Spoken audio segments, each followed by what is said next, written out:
I was heading to my car in the garage. When he came into my view, I was so startled that I let out a loud cry. What the hell? Food scraps were strewn all over the car. They were even thrown inside. A waft of stench hurt my nose from the humidity when I opened the car door. I covered my nose and mouth with my hands. That's what you deserved. With the voice, my mother-in-law appeared from the shadow like in the horror movie. She had been jealous of me buying a new car for a while, so I quickly understood this horrible act. I closed the door and moved away from the car in desperation.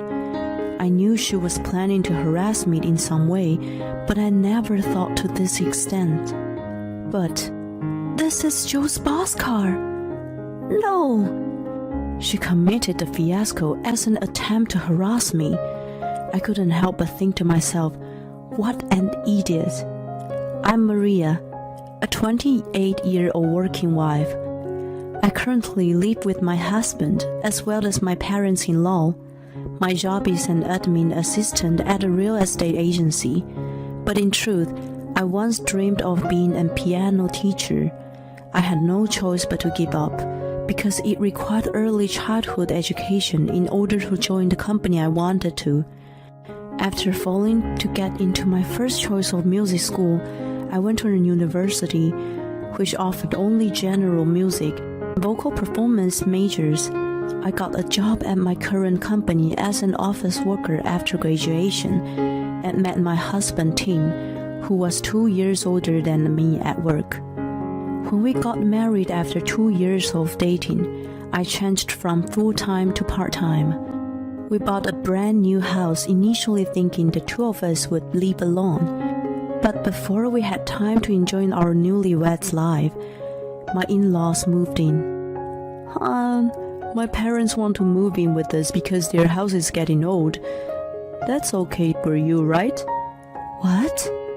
He suggested as a matter of course. I was too astounded to make a protest.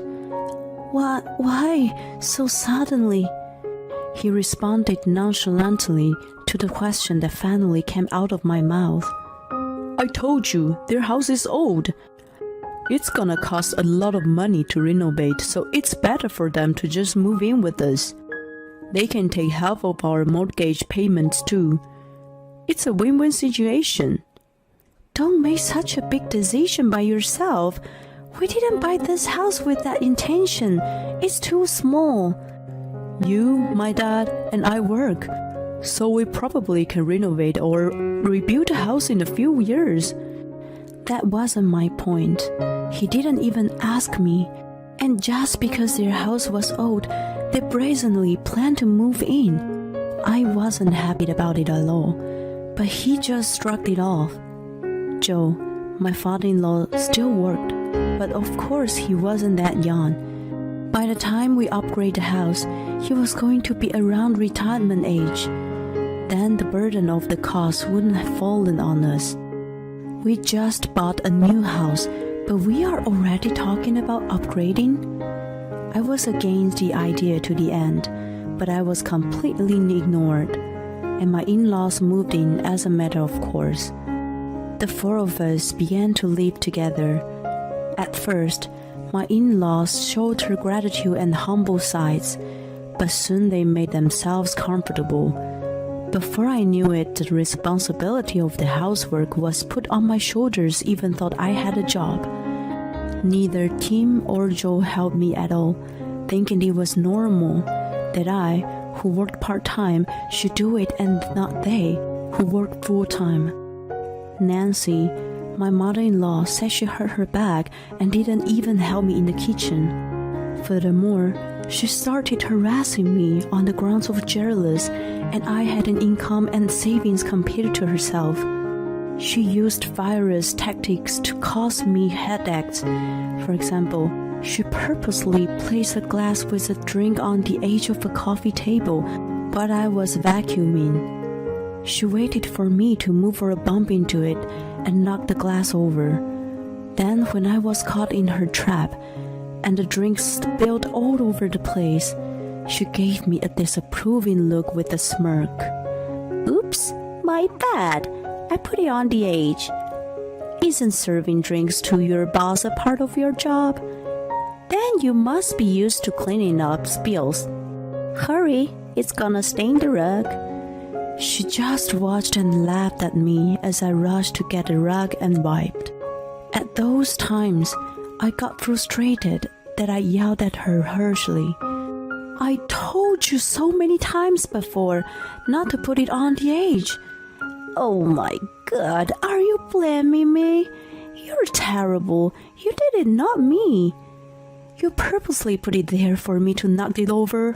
How dare you? She suddenly menaced at me and started ranting. You falsely accused me for your mistake. That's insulting. It's terrible to blame others. You point finger at me when it's your own fault for being clumsy. Stop playing the victim. You can't even do anything right to begin with. I wonder how you're holding your job. I envy that your office is so patient with you. If I were your boss, I would have fired an useless employee like you immediately. You can't cook, can't clean, and can't even wash clothes properly. It was just so wrong for her to say such things to me when she didn't work and didn't do her chores but just sat around at home all day long. I felt ridiculous to deal with her, so I told him that night instead. But he just shrugged off my distress signal. I'm not sure that's true. I doubt that she's the kind of person to do such a thing. But it happened more than once. She keeps doing the same thing over and over. And she doesn't even help me with any housework. She just eats snacks and spills crumbs all over the place when I'm cleaning. Don't make a fuss about the trivia thing. She's still in pain from her back injury. I'm sure she wants to eat snacks time to time too. How can you tell her she's not allowed to do that? Put yourself in her shoes for a minute. You of all people should try to put yourself in my shoes. Even thought I pleaded almost in tears, he was unaffected. Joe, too, must have been aware of what Nancy was doing to me, but he chose to turn a blind eye. Even when I was right next to him, being harassed by Nancy, he never intervened. It became too depressing to stay at home, so I got my chores done early in the morning when no one else was awake on my days off. I stayed out during the day and refreshed my mind by playing the piano that was placed for anyone to play in town. As I played, people gathered around me and even applauded at the end. I always felt reinvigorated then. On one of my days off, when I finished playing and stood up to leave, an old man came up to me. You sound excellent. Oh, thank you so much. I must have sounded a bit alarmed, so he continued to excuse his approach.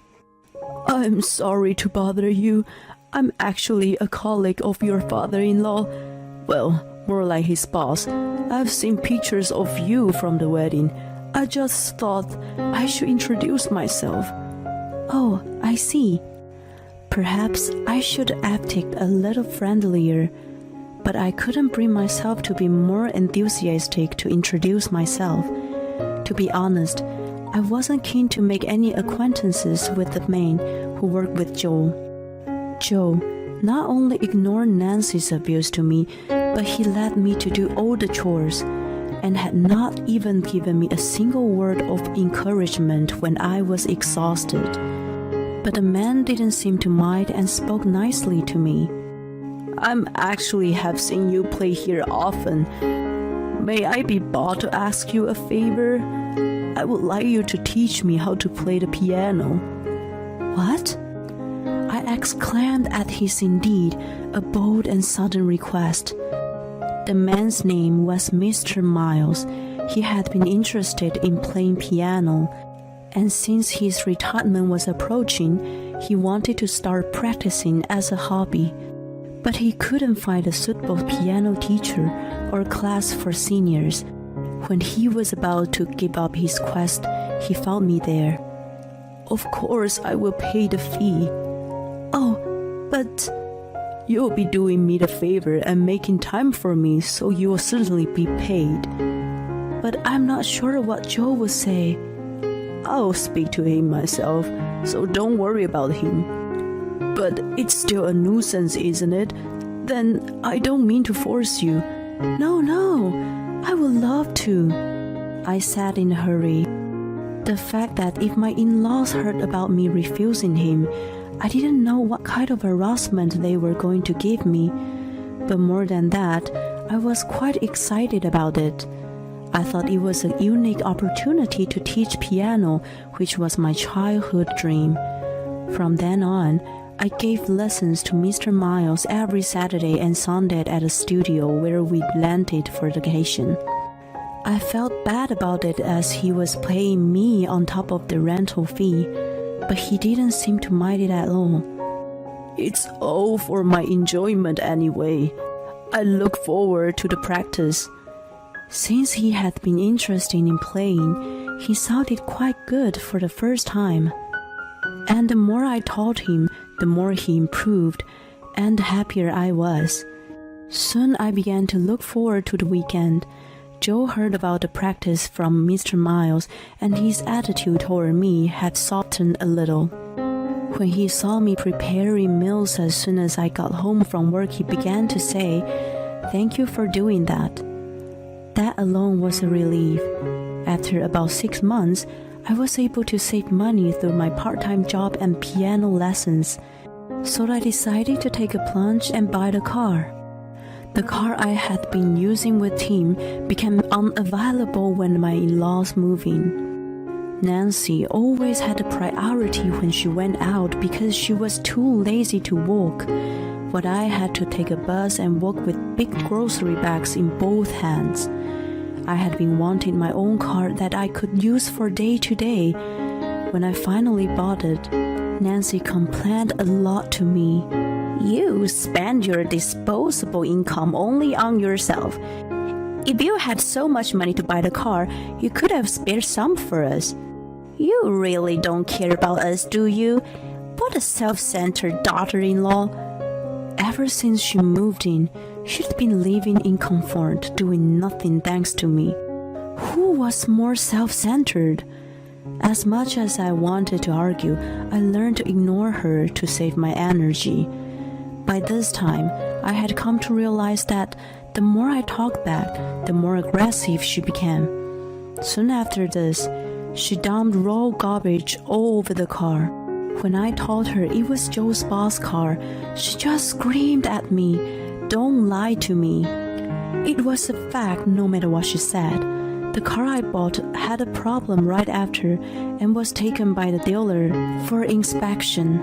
When I told Mr. Miles about it, he offered to lend me his car.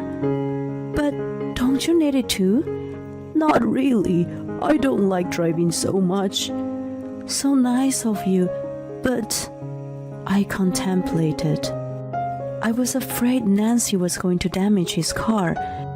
I had been alarmed based on the past harassments and the reaction I got when I made the purchase.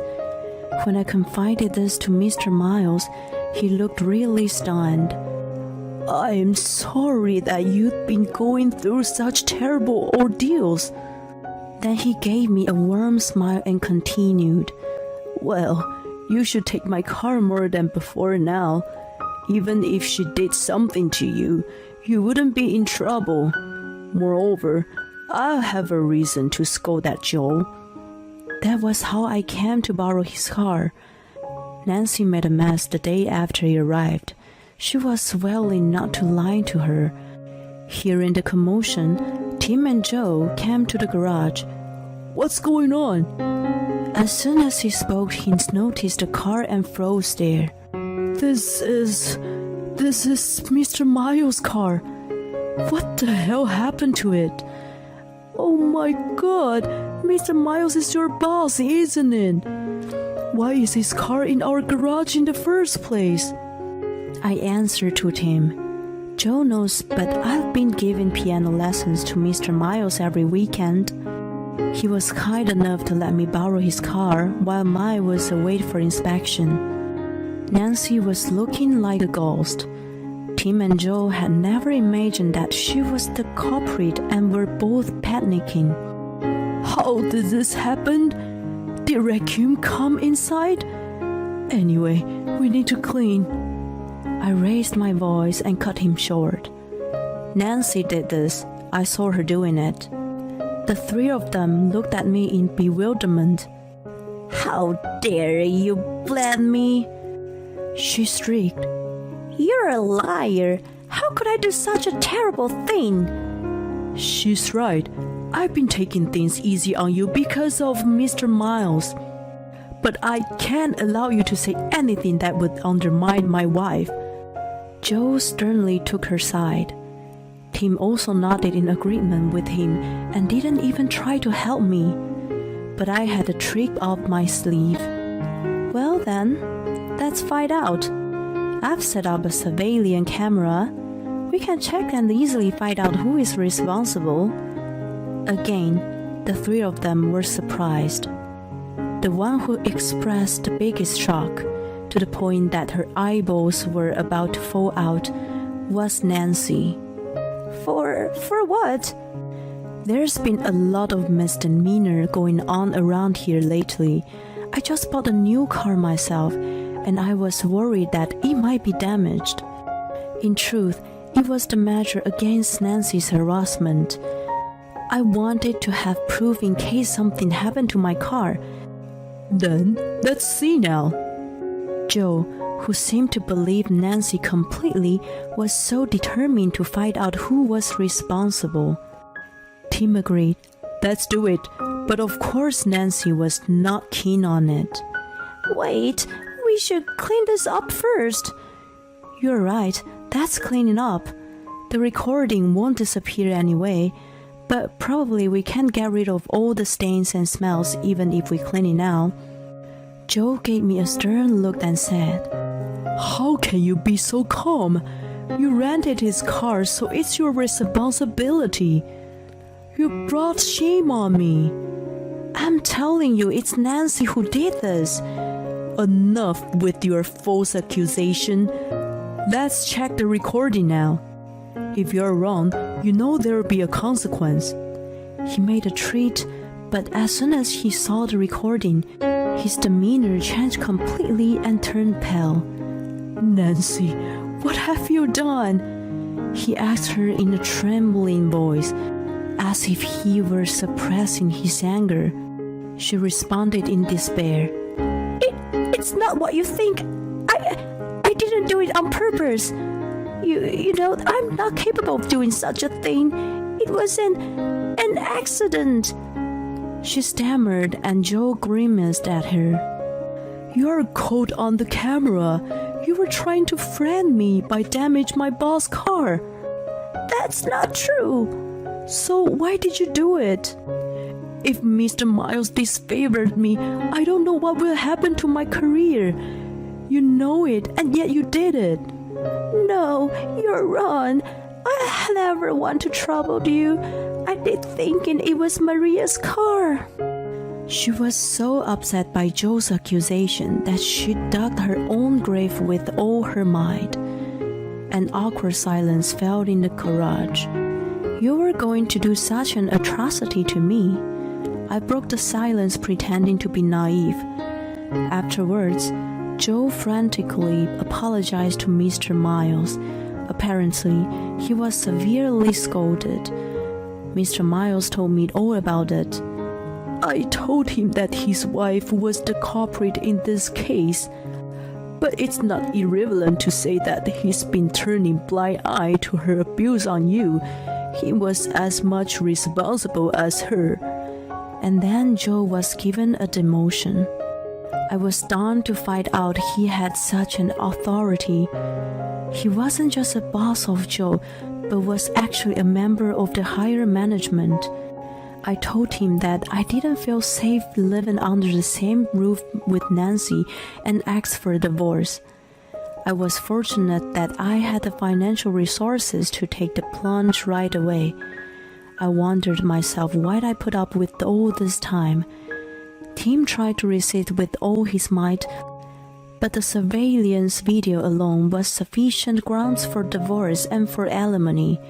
Joe, who was demoted, and Tim, who was divorced all because of Nancy, were pissed off. I heard they treated her with spite, and sometimes they fought all night long. As for me, I'm really refreshed to be single now. In addition, I went on to open my own private piano school using the experience from teaching Mr. Miles. I'm so fortunate to have had him as my student. Moreover, he is very satisfied with my lesson that he brings other people to the class. Piano classes are a huge success for seniors. I'm finally living a fulfilled life. My name is Kat. I'm finally engaged to Doug, my boyfriend of 10 years from high school. Since we've been visiting each other's houses for a long time, we already know the families well. We're only in our late 20s, but already have the vibe of a mature couple. You're finally going to be my daughter-in-law. I've been waiting for it. I'm also happy to finally be Mistress Jones like you. Doug's mother, Stacy, was so excited once the wedding preparation started. I adored her, who was always smiling and caring, and started to call her mom over the past 10 years. By the way, where's Doug? We can't decide on the seating if he's not here. I also need to ask him about his rehearsal. I'm at her house to go over the details of our wedding. He and I had different engagements, so we were supposed to meet there. Oh, he texted me earlier that he got some urgent things to take care of. He said we could decide ourselves. He's so irresponsible. Don't mind him. She frowned at her son's nonchalance. It reminds me of the time when I was waiting for him here using his house key and you came back before him. Oh, right. That was during the summer. I remember he didn't come back for a while, so we had fun chatting away. He supposedly bumped into the friend and ended up hanging out with him at the time. His habit of canceling plans has been going on for a long time. I got used to dealing with it after 10 years. Stacy and I reminisced about the past while working on the wedding plan together. Doug kept canceling the preparation for our wedding after that. His habits seemed to get worse than before, and he was aware of it himself. I know I'm acting weird lately. Perhaps I got pre-wedding blues. I'll get over it soon, so please be patient with me. I reluctantly showed my understanding when he excused himself, but I actually wanted him to apologize instead of asking me to tolerate him. Wasn't it usually the bride who had the pre-wedding blues? Besides, was he really that sensitive? Never mind. By the way, what should we do for our honeymoon? Where do you want to go? I'm not keen to go overseas. I can't speak any other language than English anyway. I prefer to go somewhere within the country, like New York City, and eat. You're so not romantic. Well then, should we go to New Orleans and have jambalaya? Still about food. We discussed our honeymoon happily. My mood wasn't yet to be fully recovered, but we were in the middle of some fun planning. It wasn't very mature to stay in the bad mood. I gave him the benefit of the doubt.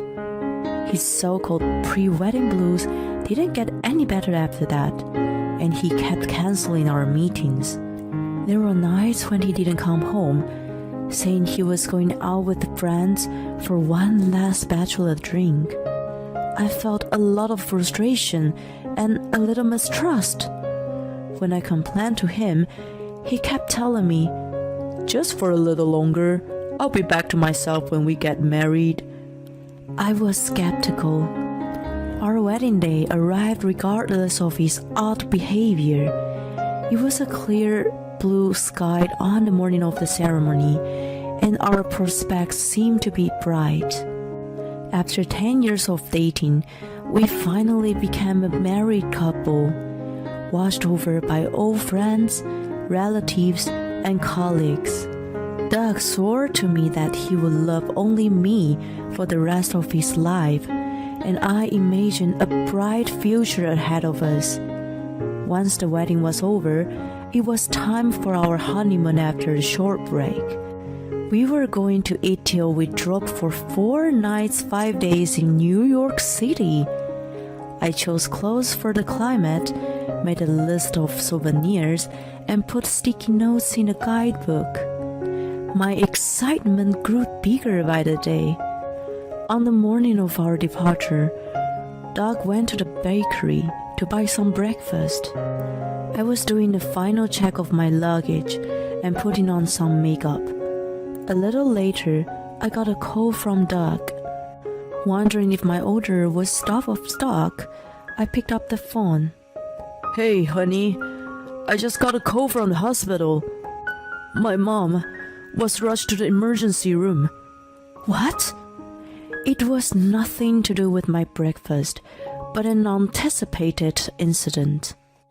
That energetic and cheerful Stacy was in trouble. The joyful melody playing in the background of Doug's voice contradicted the situation and annoyed me. "I'm heading there now. I can't go on a trip. You've been looking forward to it, so you go ahead. I'm really sorry. I won't be able to take a call for a while." "Wait, which hospital is she in?" He hung up on me before I finished my sentences. He turned off his phone right away, so I couldn't get in touch with him after that. I was flabbergasted. It was an important milestone in our life, yet another cancellation at the last minute. Well, this time was out of his control. After all, my mother-in-law, whom I adored, was rushed to the emergency room. Her request was on the list of souvenirs. She was looking forward to the chocolates from Mary Bell. There was no way I could go on a trip by myself. I decided to rush to the hospital as soon as I got in touch with Doug again. I was restless, wandering around the house and waiting to hear from him. My phone finally rang 30 minutes later. I picked it up even before the first ring finished. "Yes." "Hi, Kat. Good morning.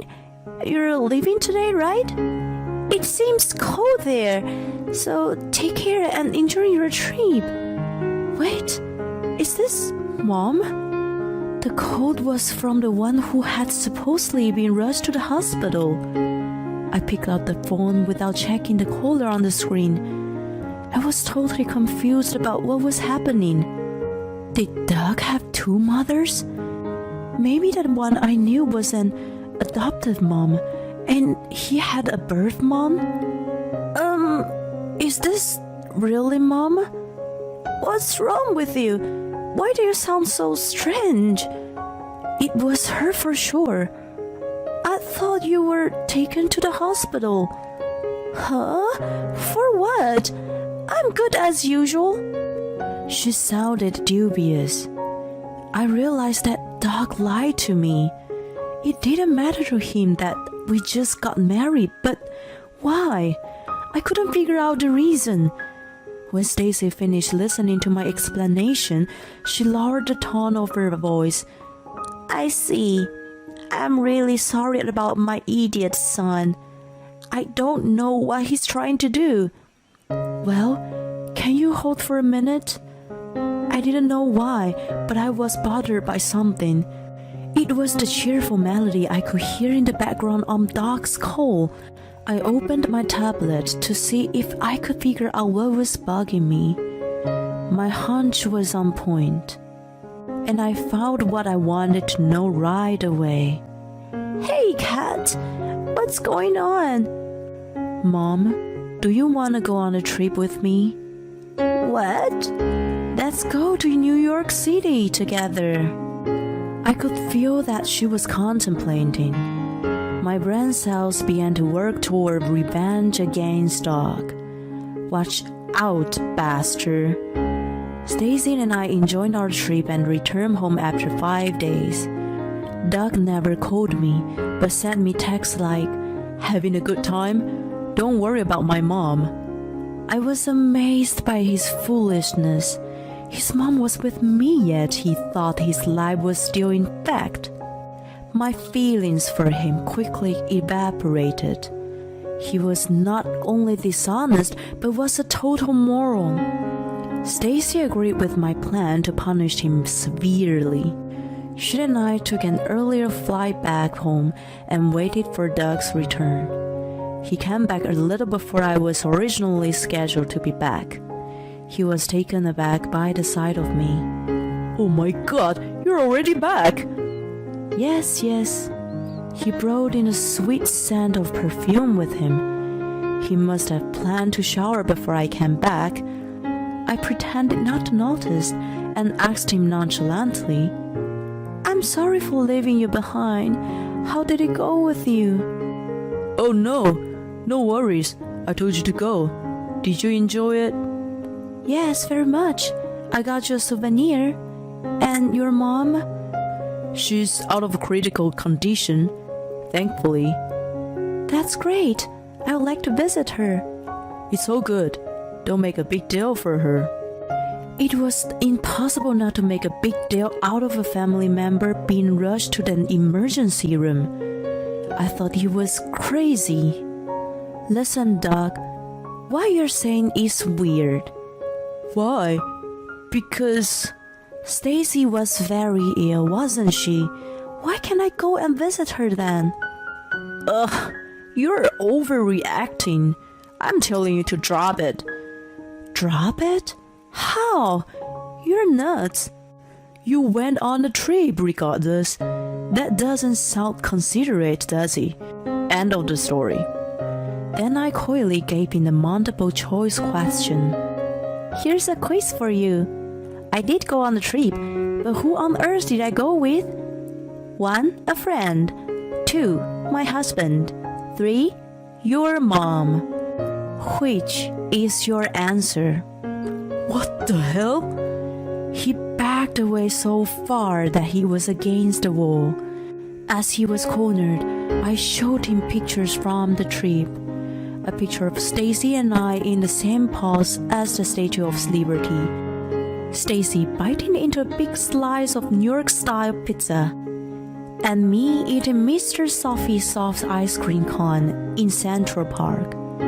There were dozens of other photos. "You are kidding?" "Of course not. She was with me." Now, here's another quiz. It wasn't your mom you've been with. So, who was it? It wasn't my mom, but my aunt." You are a freaking moron, aren't you? If you're going to lie, come up with something better. It was astounded when the bedroom door opened. "I can't listen to you guys anymore. Doug, where have you gone?" "What the? Mom?" "Oh no, you aren't supposed to come out yet." "Sorry, but I can't stand it anymore. Shame on you, Doug. Come over here and sit." Stacy jumped out, looking furious.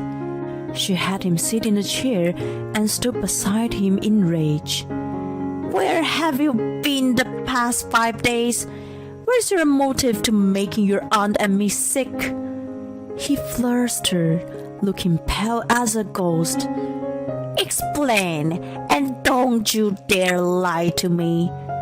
He was like a lobster on the kitchen counter. His fate was to be cooked by his mom and me, although he didn't look so tasty. To sum up his story, which he explained in agitation, he was indeed cheating on me. It was a fling in the beginning. He and I had been dating since high school, so he didn't know any other women. He thought it was a shame, so he came up with the idea of playing the field in his remaining days of bachelorhood. His motive for cheating was too ridiculous that it infuriated me more. If he had just gone to a strip club, I could have turned a blind eye, but he chose adultery. And the adulteress was his co-worker, whom we had invited to our wedding. They both had such thick skin. The reason he kept canceling our pre-wedding meetings was to hang out with her. When the ceremony was done, so was the fling, he thought. He made a chance to be alone with her during the reception and told her it was over for them. However, she had fallen for me and resisted breaking up. She used threats like, "I would tell everyone at work about us when you're away on a honeymoon trip. Don't go if you don't want me to do that. I'm not going to break up with you." Their discussion was tangled up until the day of our honeymoon. The reason he suddenly canceled the trip was to calm his adulteress from going out of control. But I already knew his story contradicted the truth. He didn't decide to cancel on the day, but had already decided way before. When Stacy called me, I found out his lie. When I had checked on my tablet that day was his credit card statement, which showed a record of Amtrak and hotel name. The destination was New Orleans. It was one of the potential honeymoon spots for us. The payment was made 2 weeks ago, and there was no sign of cancellation. Taking all that into that account, it meant that he originally planned to cancel his honeymoon and go to New Orleans with his adulteress. I also checked the cheerful music playing behind his rubbish call on social media. The familiar music was coming from the fountain in the Amtrak station. When he made that call to me, his trip with his adulteress had already started. How ludicrous of him. If he had planned it for so long, he should have been more methodical with his deceit. It was really pathetic. When I exposed his lie, to my surprise, he started crying. I was the one who should have been crying, and not him who created the fiasco. He had already lied when he swore at the wedding that he would only love me for the rest of his life. He lied about his mom being rushed to the emergency room, and again, lied about the sudden cancellation of our honeymoon. How could I trust him after all these lies? He may have been seeing other women when he canceled our plans before this. 10 years of our relationship had completely fallen apart, and I couldn't return to it. I want a divorce. Wait a moment, honey. I'm really sorry. Let's start over. We've only been married less than a month. You've got to let this minor mistake go. A minor mistake? Don't you be the judge. He's an idiot, Kat. I apologize on his behalf. You are so insensitive to what you've actually done to her. You won't be able to regain her trust for the rest of your life. Reflect on that, you loser. She fiercely scolded him. After 10 years of dating and 1 month of marriage, he was abandoned by his wife and his mom. He wailed shamelessly in despair. Doug and I divorced in the end. There was not a shred of affection or love left in me after 10 years together. All I had was dismay and coldness. He resisted the divorce for a long time, but he eventually gave up and signed the papers in tears. People around me were stunned to hear about the quick end of my marriage, but when I explained the audio, they sympathized with me. I returned the gifts and money I received from them. It was easy for me to do because of the alimony from Doug. My coworker says she will set up blind dates for me soon. She tells me to forget about marriage for a while and play the field. I agree with her, and I'm looking forward to fun encounters. Doug, too, announced his divorce and was surprised, but he couldn't get into the detail. In his case, how could he declare that it was due to his adultery? And the adulteress was in the same office. Anyway, it spread from my side, and almost everyone in his office knew about it. He's frowned upon by colleagues as a guy who cancelled his honeymoon for a trip with his adulteress. I would think no company can entrust an important job to such an idiot in the future. He made his bed. Now he has to sleep in it. As for the adulteress, she broke up with him. Apparently, she was a maid poacher. She lost interest in Doug after we separated. She's a villain of all women. I've been scheming to get back at her with the evidence I have. Stacy has been source of all that information. Since I no longer have any relationship with Doug, it's weird to keep calling her mom, but it's also weird for me to call her by her name all of the sudden. I contemplate how to address her in me well. I still call her mom. She couldn't believe Doug's adultery at first and was greatly shocked when she found out. She was consistently on my side after that. When I demanded alimony from him, she even pressured him for me. I wondered why she was so cooperative regardless of our 10-year relationship. I would think that she would try to protect her own son. So I asked her one day. Her eyes stare into the distance while she explains to me. To be honest, I've been cheating before. Oh no, by your husband? Yes, I found out half a year after we got married. Seeing her always cheerful, I never imagined she went through such a terrible thing. But when I was a newlywed, the position of women was still weak in society. When I cried to my mother-in-law, she snapped at me, saying it was a wife's duty to turn a blind eye. My husband also said that it was a man's way of stress relief. I just couldn't conceive myself. The mistrust I developed then has never left me. I'm sorry. So, I had to try a little harder as a consolation to the old me. She looks at me and smiles mischievously. Never mind me, but your life is just beginning. I'm glad that you become my daughter-in-law, even if it was only for a short time. Thank you for inviting me on the trip too. I was so happy that I could choose my own chocolates. I templated for a bit and then asked her, well, if you don't mind, can we continue to be good friends? Not as my mother-in-law, but as a real friend. I would love to, but won't it be too painful for you? You would be reminded of Doug, wouldn't you? Not at all. You've been so kind to me, so I'm much better now. Are you sure? Sure. I'm really over him and the whole ordeal now. She contemplates a bit and then says, well, I'm happy to be your friend. Will you take a trip with me again? Of course. She gives me a giddy smile. Doug and I parted in a messy way, but I still adore her. We get along so well.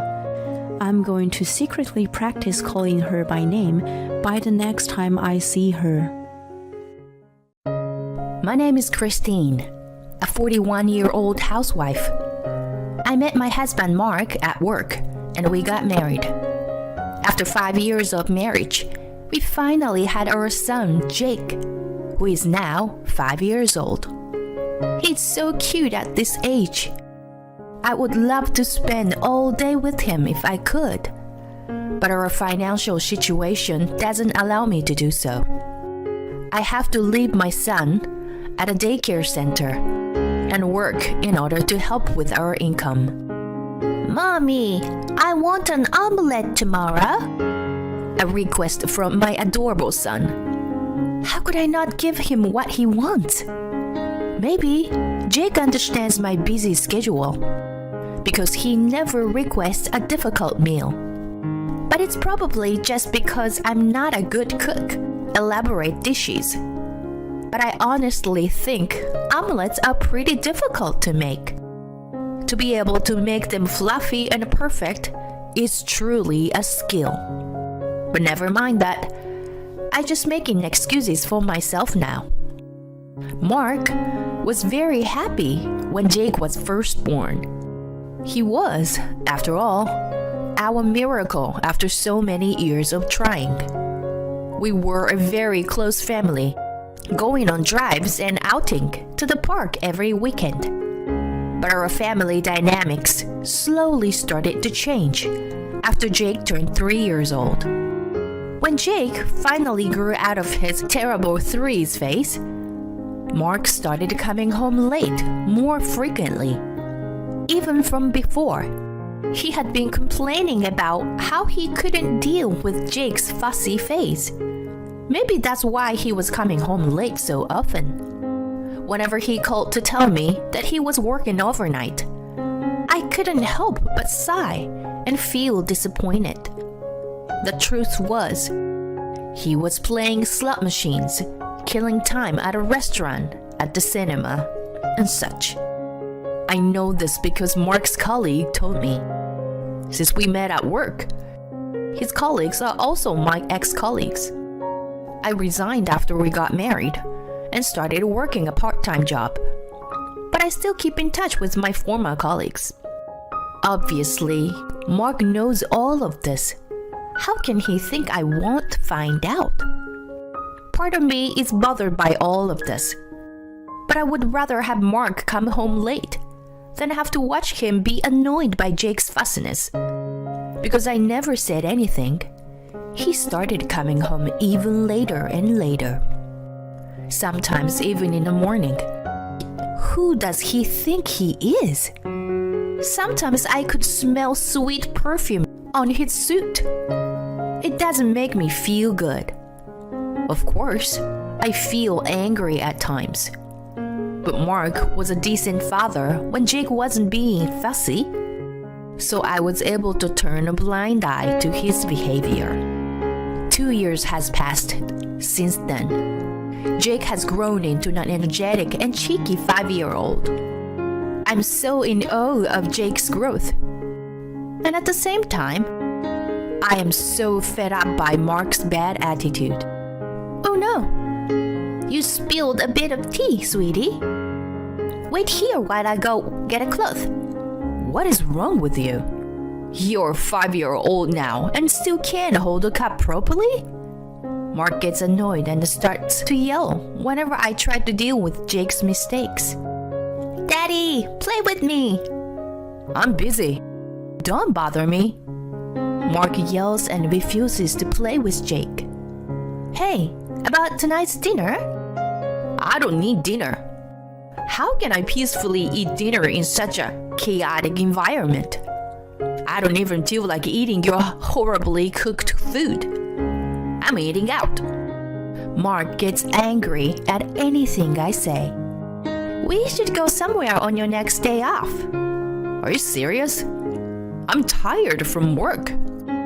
Let me rest on my day off. No matter what I say, he just yells at me. We just can't seem to have a proper conversation. Is Mark still stuck in his fussy phase? He should have grown out of it 40 years ago.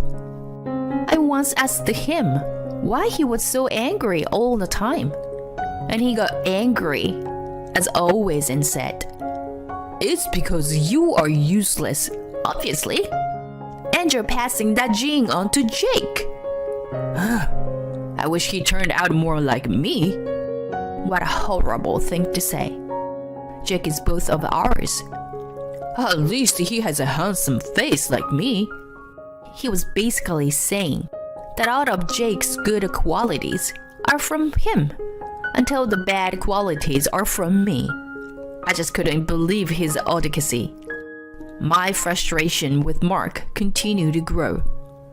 His words and actions were causing me a lot of emotional pain. I was considering divorcing him too. He was one strike away from ending our marriage because of his behavior and lack of respect for our family. Yet, I stayed because I still had love for my husband. Even though Jake was scared of Mark, he still loved him too.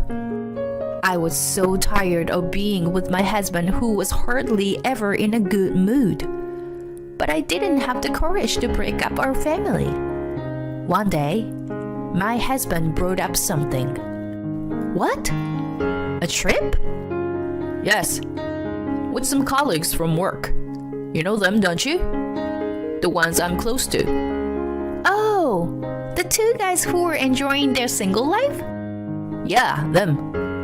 They're going on a trip together, so I decided to join them. Seriously? What's wrong with that? I've been patient for a long time. This family takes up all my time. I never had time for myself. And you spend all of the money I earn on useless luxuries. I have the right to relax once in a while. I am not spending any money on luxuries. We live so frugally since you only give me the bare minimum amount of money. This was the truth. I leave Jake at daycare and work. But the harder I work, and the more money I make, the less money Mark puts into our family.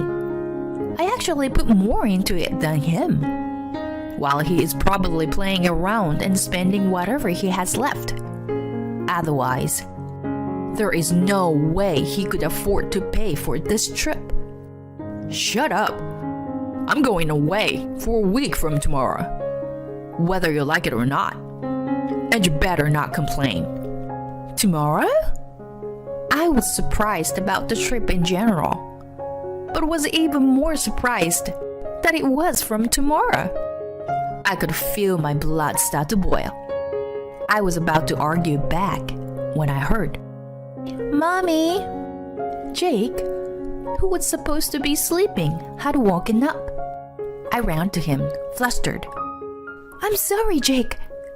Did I wake you up? Come on, let's go back to your room so Mommy can sleep with you."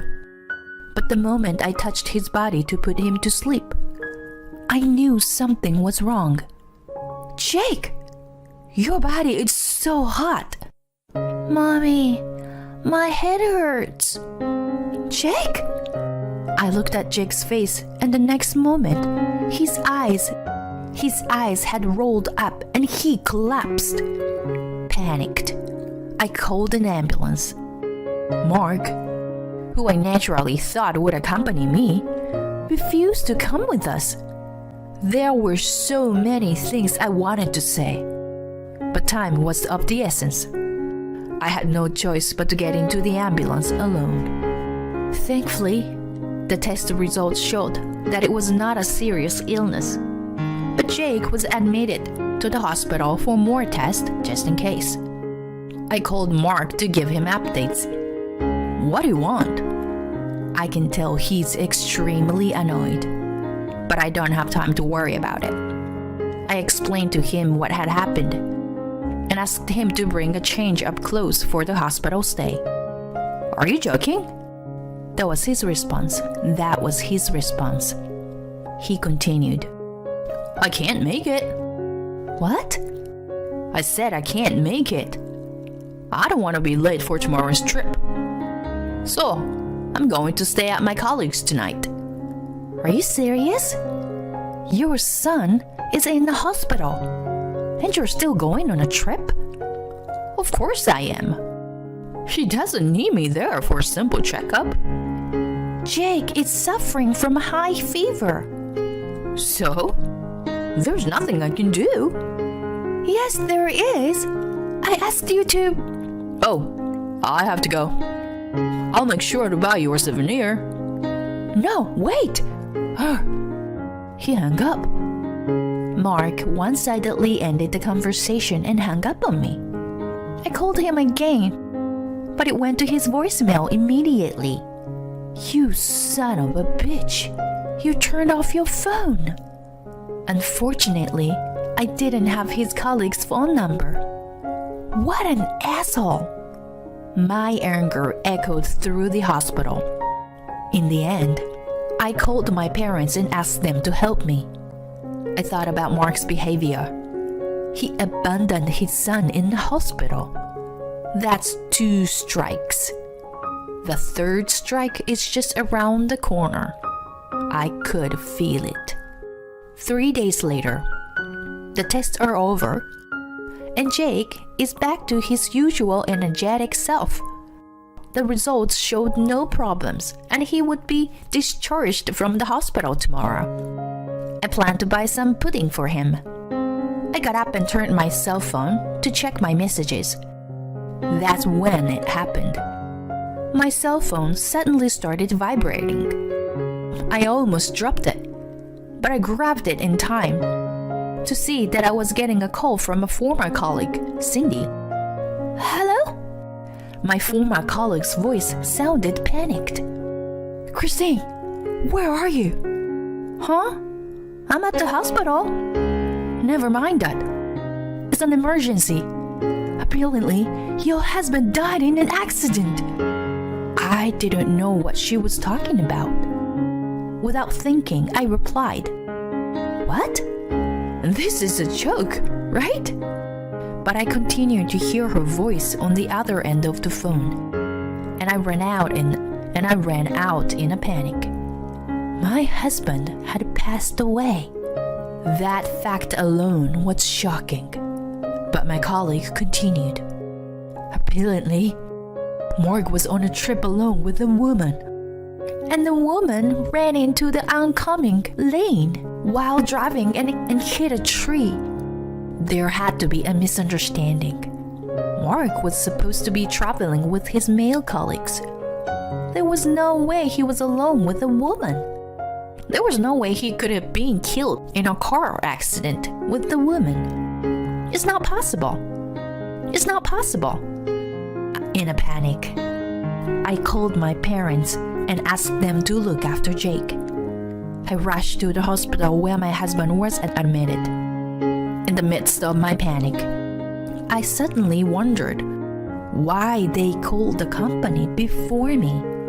Anyway, it seemed like it wasn't a lie, so I had to hurry. According to my former colleague, the men who were supposed to be with my husband were safe. Obviously, that's because they weren't together. Mark didn't even bother briefing them about his made-up alibi. He was with another woman. That's 3 strikes. 3 strikes and you're out.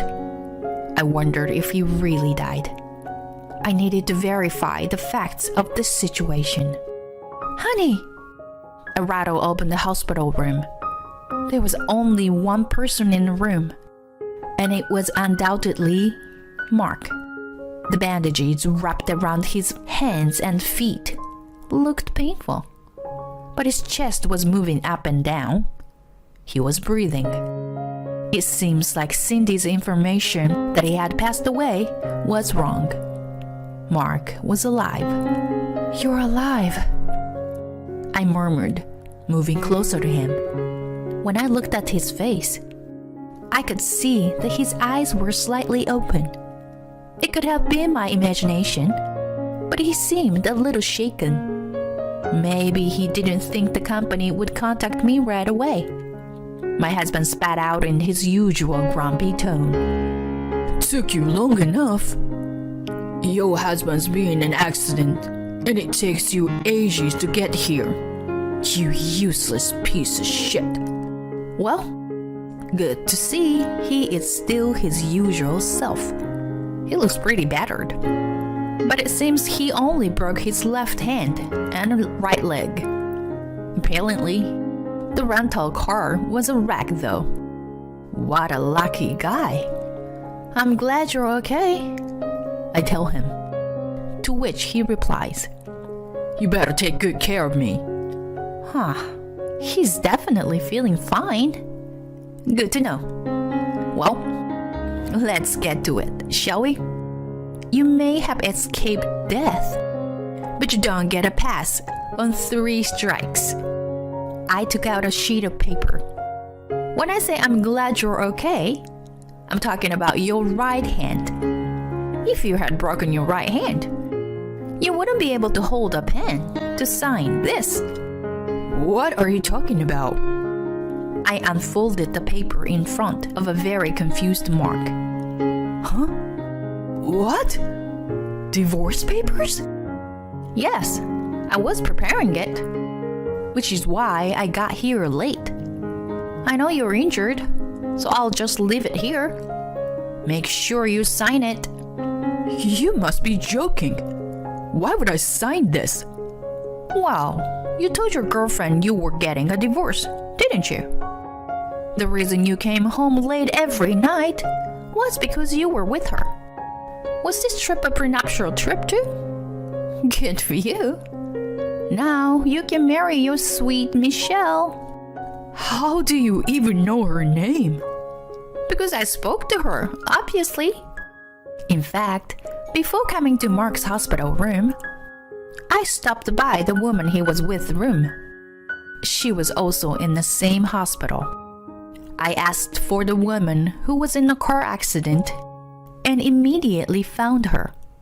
She had broken some bones as well, but she seemed better off than Mark. Her parents were also in the hospital room. I asked her to tell me everything. I couldn't tell her I was going to see Mark after this, so I had to talk to her without yet knowing whether he was dead or alive. But it became clear that he was alive. Even with her parents bombarding her with questions, she glared at me and said, "Let him go." I don't know what she sees in you. You are cold to your wife and kids. You don't pay your bills. You go out every night. You don't care when your kid is in the hospital. And the cheating. It's game over. My husband's face instantly turned pale. I had expected him to become defensive, but that didn't change my decision. No. She's just for fun, you know. You're the only one I love. Just stop. Here you go. I've filled out the form with my part. Even if you tear it up, I've got plenty of spares. In fact, why don't I just call a lawyer? A lawyer? That's right. We need to figure out alimony and child support. So, I think that will be better. No, wait a second. What did you say? I mean, please, reconsider. As soon as I gave the death glare to Mark, who was still speaking in a pompous tone, he suddenly shriveled up. I don't want a divorce. Why not? He stuttered. Because... Why don't I just say it for the both of us? I took a deep breath and said without stopping. Because I'm working and paying for everything. You can spend your money as you like. And pay to play around with young women. If you have children, you can make them take care of you in the future. And you can sit back and enjoy life while your wife does all the dirty housework. A wife at home for the security. And a girlfriend to have fun with. What a great life. But if you divorce me, that would all disappear, wouldn't it? Mark's mouth hung open, not knowing what to say. Did he lose his voice or what? No response. Sorry to have to tell you that your perfect life plan is now ruined. You can make a new life plan with Michelle or whoever you like. But my son and I will not be part of it. Just pretend you died and have a new life. I said everything I wanted to say. I turned to leave the hospital room. Wait, Wait! I heard my husband's pathetic voice over my shoulder, but kept walking. In the coming days, I hired a lawyer and started divorce proceedings. The discussion included Michelle, who was discharged from the hospital. When Mark said he had no intention of divorcing me, Michelle became absolutely livid. They got into a huge fight when I brought up alimony payment. You've ruined my life. I don't give a damn about a woman who hits on a married man. You're the one who made a pass at me. Shut up. I never did that. I thought to myself, can you just hurry up and sign the papers? I watched the two of them argue in silence. No matter how much Mark resisted, the evidence was all there. In the end, our divorce was official. I got almost all the alimony payment that I wanted. Child support was to be paid in one lump sum. After all the discussions were over, my lawyer and I left the room. But Mark and Michelle were still arguing. I wondered what would happen to their relationship after this. Actually, I don't really care. I told them, I hope you have a lovely life together, before leaving the room, which might have been petty. I hope Jake doesn't take after my pettiness. Despite all that had happened, Jake and I had returned to a peaceful life. Jake, who no longer had to worry about Mark's mood, had become surprisingly cheerful. Seeing this, I regretted not getting a divorce earlier. Mark's attitude must have caused my son so much pain. It was the same for me. How could I have clung to such a horrible husband? Living with just the two of us, I realized something. We were perfectly fine without Mark. In fact, every day is a joy. With that being said, Mark is still Jake's one and only father. If he wants to see him, I will let him. I asked him, Do you want to see Daddy? No, why? He replied. After the divorce was finalized, I sent Mark an email after confirming that the alimony and child support payments had been made. He replied instantly with the subject title, Help. I opened it and the message was laughable. Apparently, my former colleague had spread the story about his cheating to the whole company.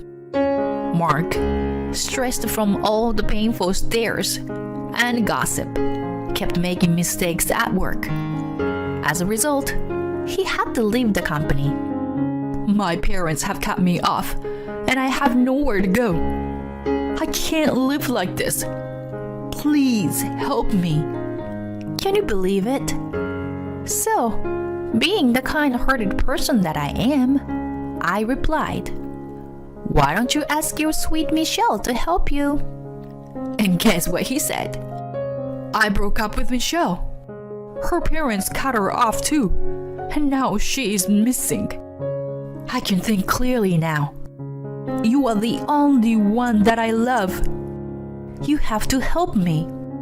Please, don't make me laugh. His messages still continued. I'm behind on my cell phone bill, and it's going to stop working tomorrow. Please, come and pick me up right away. I blocked him after that. We had long since moved, and Mark had no way of knowing where we were. As I put my phone on the table and sipped my tea, Jake came over and said, What should we do on our day off tomorrow, Mommy? I thought for a moment and said, How about I pack us some lunch, and we can go to the aquarium? A big smile erupted from Jake's face. Yay! I want to go to the dolphin show. Seeing my son so alive and excited, I couldn't help but smile.